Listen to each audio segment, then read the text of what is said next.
nas coisas do alto, ou seja, nas coisas de Deus, não é? E quando a gente tem certeza, por exemplo, que vai acordar amanhã, não é? E a gente sabe que vai acordar amanhã, né? E mas se não acordar? Não é? Mas a gente tem essa certeza absoluta. Nós vamos acordar amanhã. A gente não tem nenhuma dúvida disso.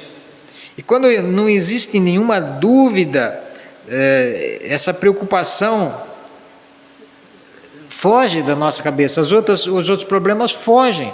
Eles estão longe de nós. Nós apenas deitamos, descansamos e sabemos que vamos acordar amanhã, né? Então as outras coisas não preocupam a essência, né, da nossa vida, do nosso sono, porque sabemos que vamos acordar amanhã, né? Agora, se você sabe que amanhã está morto, amanhã você não vai acordar, você não se preocupa com outra coisa, né? Ou seja, você não se preocupa com dinheiro, você não se preocupa com bens materiais, não importa a casa, a mansão que você tenha, ou seja, o carro, o telefone, objetos parentes, e não importa, não interessa mais nada. Você não se preocupa com outra coisa a não ser com a morte, né? Onde que eu vou? Então a questão da morte aí, ou seja, morrer, matar, mortificar a nossa natureza, tem uma relação direta com esse despojamento, não é? Com essa despreocupação, porque nós sabemos, temos certeza que o Senhor Jesus está na nossa vida e toda limitação nossa, Ele vai estar suprindo, inclusive a própria morte. Ele ressuscitou e essa é a nossa única esperança e não tem outra esperança, né? Muito bem. Romanos 6:20. Vamos lá para Romanos agora. E agora vamos entrar num assunto interessante, né? Que faz complemento aí com isso aí. Romanos 6:20. Olha que Paulo descreve aí. 6, capítulo 20.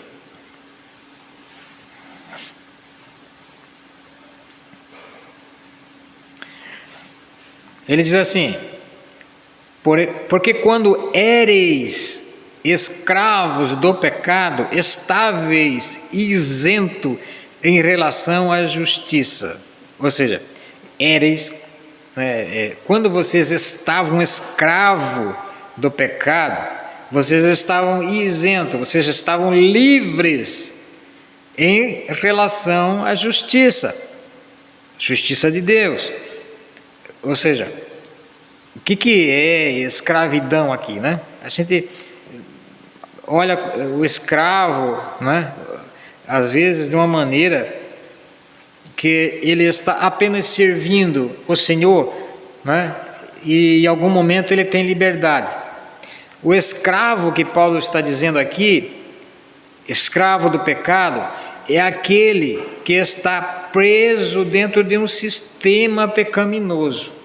Ele não consegue sair dali, ele não tem liberdade para sair dali.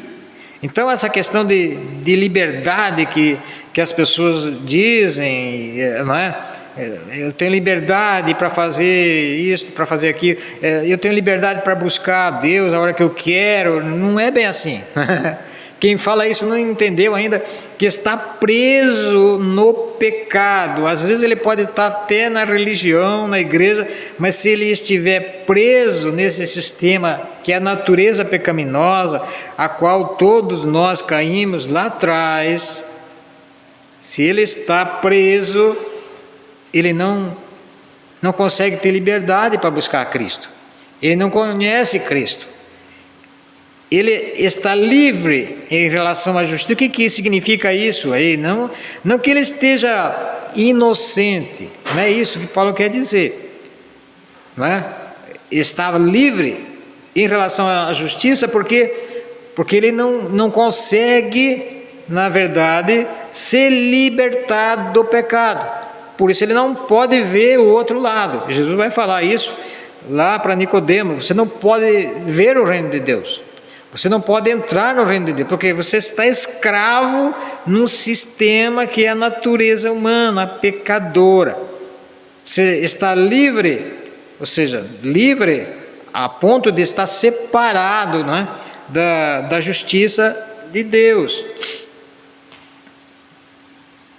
Então, naquele tempo, no versículo 21, Paulo diz assim: naquele tempo que vocês eram escravos, né, do pecado, ele está falando agora com a igreja, que resultado colhestes? Somente as coisas de que agora vos envergonhais, porque o fim delas é a morte. Então, quando nós estávamos encarcerados, aprisionados no pecado, a gente tinha liberdade de fazer o quê? Só aquilo que estava num sistema pecaminoso, não é?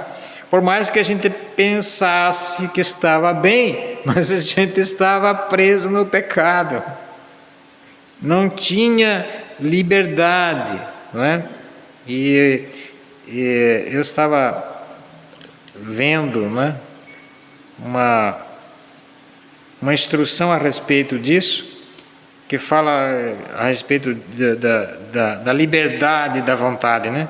Se você não tiver alguma coisa que condicione você, que empurre você, por exemplo, para fazer alguma coisa, você tem dois caminhos, por exemplo, e você chega naquela bifurcação, você não sabe para onde vai, se você não tiver um objetivo certo, se você não tiver lá atrás alguma coisa que condicionou você: bom, eu tenho que ir por aquele caminho, eu tenho que ir por aquele outro caminho, não é? Então, essa decisão de buscar Cristo somente se consegue quando existe uma predisposição ao qual o Senhor Jesus aplica através do Espírito Santo. Bem, agora, é fácil mudar isso, né?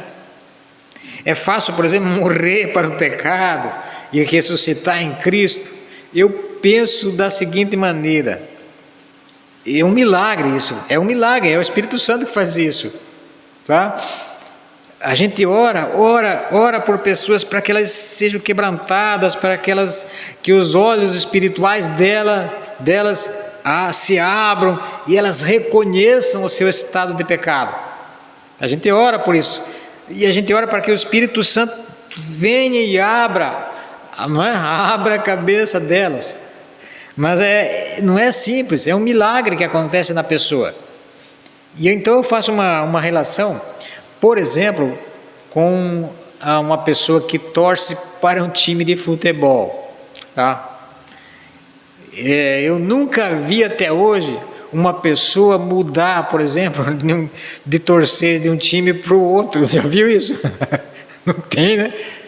Não tem um que mude, por exemplo, um torcedor que torce, por exemplo, para o Palmeiras ou torce para o Corinthians, ele nunca vai mudar de time. Não, só se for um milagre. Bom, mas aí é diferente. Aí você morreu para o mundo. Aí é outra coisa. Não, é lógico.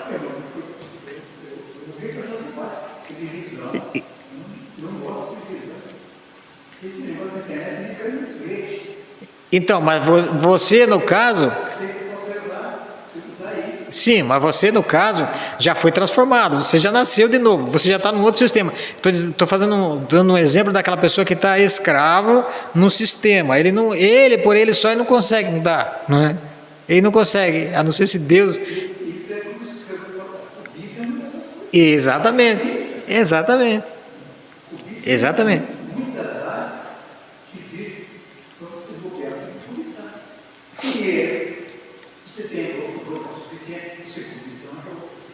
Cobiça. pecado, é pecado.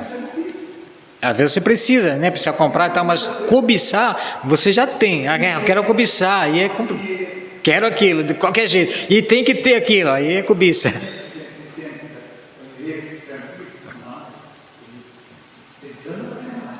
Exatamente.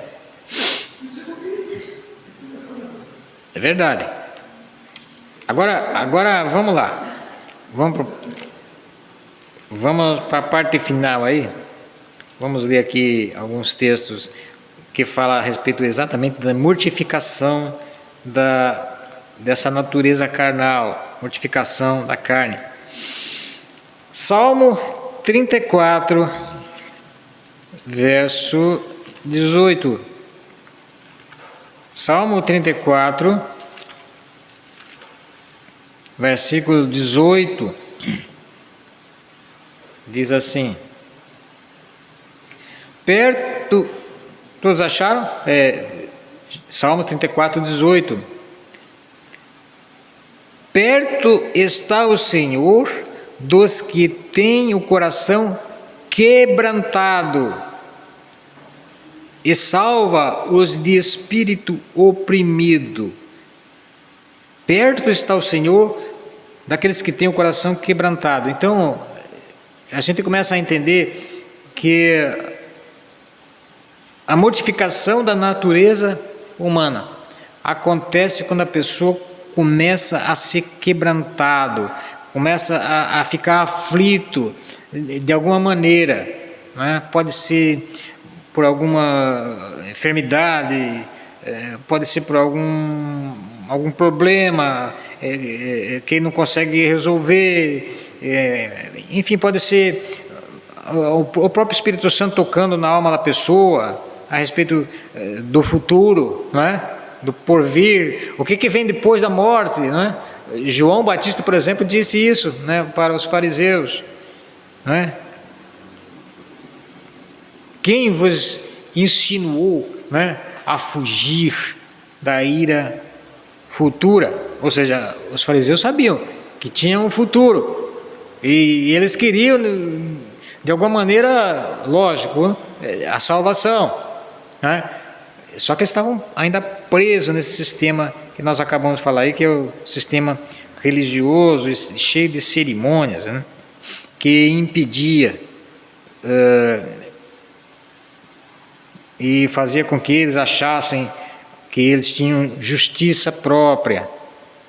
Então, o quebrantamento de espírito vai fazer com que nós despojemos todo esse nosso orgulho e essa nossa justiça própria, ela cai por terra. Agora, o Salmo 51, 17 vai dizer o seguinte: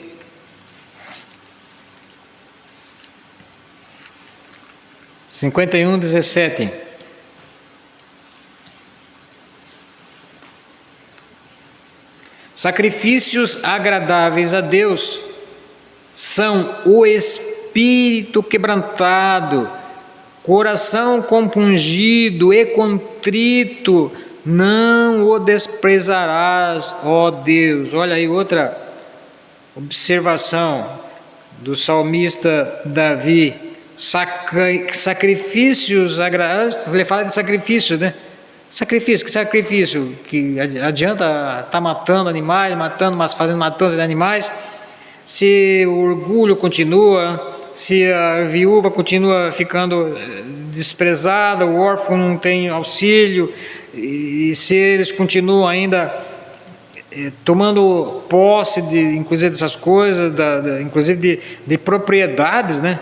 Dessas pessoas que ficavam sem auxílio de ninguém, né? Então é esse espírito quebrantado que vai reconhecer inclusive essa natureza pecaminosa, né?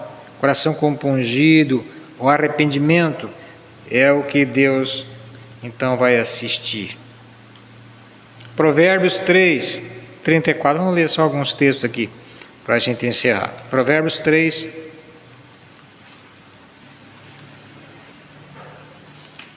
34.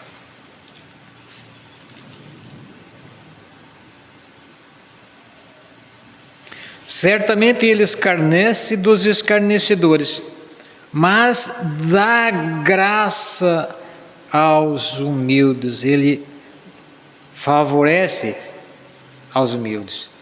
Jesus explicou isso e falou isso, e o autor aqui, o Salomão está escrevendo, o autor de Provérbios, está dizendo isso.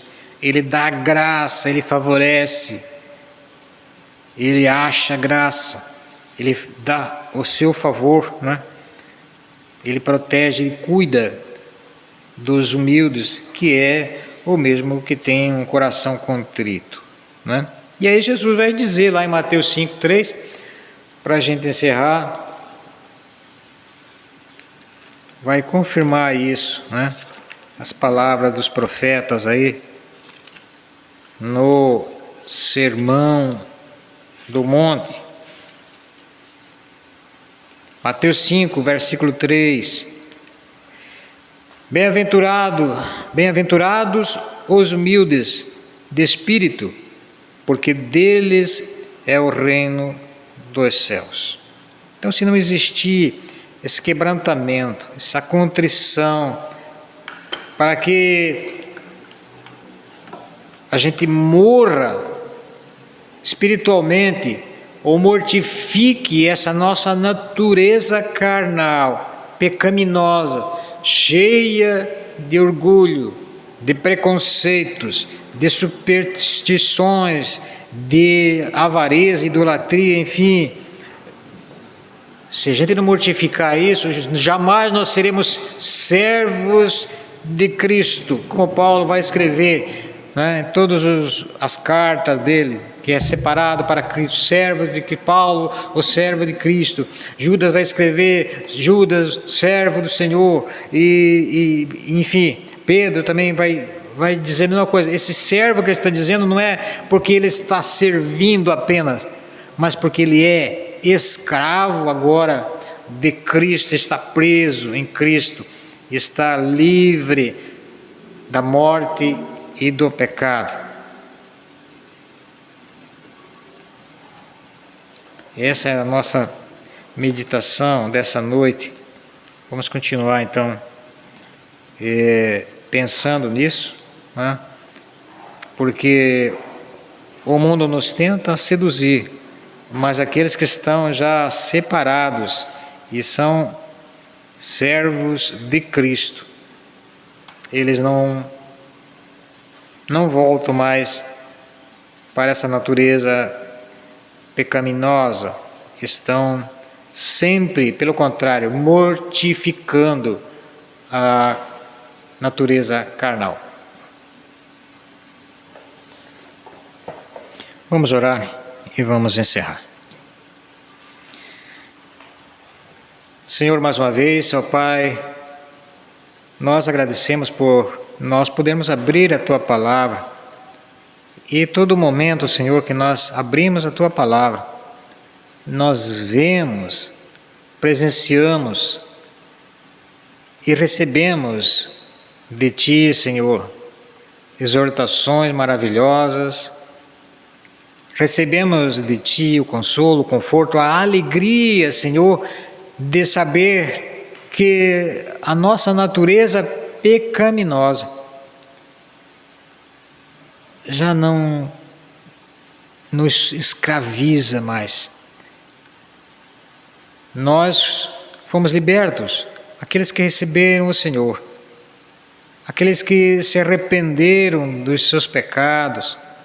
Claro que estão lutando ainda, alguns ferozmente, porque a Bíblia diz que o diabo está ao nosso derredor e o pecado está ali tentando mais uma vez nos seduzir, e é ele que engana, inclusive, e o pecado veio trazer engano para o ser humano, porque o ser humano pensa que está indo bem, que está caminhando numa direção correta, mas na verdade foi enganado, está preso numa natureza pecaminosa, separada de Deus. Mas o Senhor, pela Tua misericórdia, veio nos trazer libertação, liberdade. O Senhor desatou as amarras dessa natureza pecaminosa. O Senhor quebrou as correntes da escravidão, do pecado que nos escravizava e nos colocou o pé num lugar firme. O Senhor nos colocou no teu reino, o reino da justiça, o reino da vida, o reino qual o Senhor é o Rei. Ó Deus, nós te agradecemos por isso. Como diz o salmista, não temos palavras, Senhor, para dizer alguma coisa, porque tudo é tua graça, tudo é o Senhor em nós. Tudo. O Senhor é tudo. Por isso nós, ó Pai, te agradecemos por isso. E queremos, ó Pai, que o Senhor, ó Deus, faça com que uma geração nova comece a surgir, porque só o Senhor pode fazer isso. Nós apenas proclamamos o teu ensino, apenas proclamamos o teu evangelho, apenas testemunhamos, ó Deus, essa salvação. E pedimos que o Senhor atue, ó Pai, no coração dos nossos parentes, dos nossos irmãos, dos nossos filhos, dos filhos dos nossos irmãos, Senhor, e que nós possamos dar continuidade, ó Pai, a mortificar o pecado, a mortificar a natureza carnal e a sermos a cada dia ressuscitados com o Senhor Jesus. Que possamos estar a cada dia reconhecendo e vendo a tua santificação, a tua santidade, a tua perfeição, o teu amor, a tua misericórdia. Ó Pai, vem estar conosco. Vem estar conosco. E nós agradecemos no nome do Senhor Jesus. Amém.